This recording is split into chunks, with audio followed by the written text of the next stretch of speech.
திருவாரூர் மாவட்டம் நன்னிலம் வட்டத்திற்குட்பட்ட கூத்தனூரில் பிரசித்தி பெற்ற ஸ்ரீ சிவ சித்தர் சீரடி சாய்பாபா ஆலயம் அமைந்துள்ளது.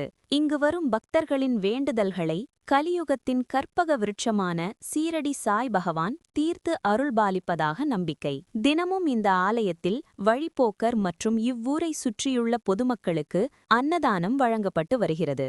இந்த ஆலயத்தில் ஆண்டுதோறும் ஆங்கில புத்தாண்டை முன்னிட்டு உலக மக்கள் நலம் பெற வேண்டி பால்குட திருவிழா நடைபெறும். அந்த வகையில் இந்த வருட ஆங்கில புத்தாண்டை முன்னிட்டு பால்குட திருவிழா நடைபெற்றது. பூந்தோட்டம் பகுதியில் உள்ள மாரியம்மன் கோவிலிலிருந்து நடனமாடிக்கொண்டே பல்லாக்கு தூக்கி சிறுவர்கள் முதல் பெரியவர்கள் வரை சுமார் 500க்கும் மேற்பட்ட பக்தர்கள் பால்குடம் சுமந்து சுமார் 1 கிலோமீட்டர் தூரம் வரை நடந்து சென்று கூத்தனூர் ஸ்ரீ சிவ சித்தர் சீரடி சாய்பாபா ஆலயத்திற்கு வந்து அவரவர் கையால் அபிஷேகம் செய்து வழிபாடு செய்தனர். அப்போது பால் தூக்கி சென்ற பெண்கள் சாமி ஆடினார். இந்த விழாவில் 1000க்கும் மேற்பட்ட பக்தர்கள் கலந்து கொண்டு சாமி தரிசனம் செய்தனர். மேலும் பக்தர்களுக்கு அன்னதானம் வழங்கப்பட்டது.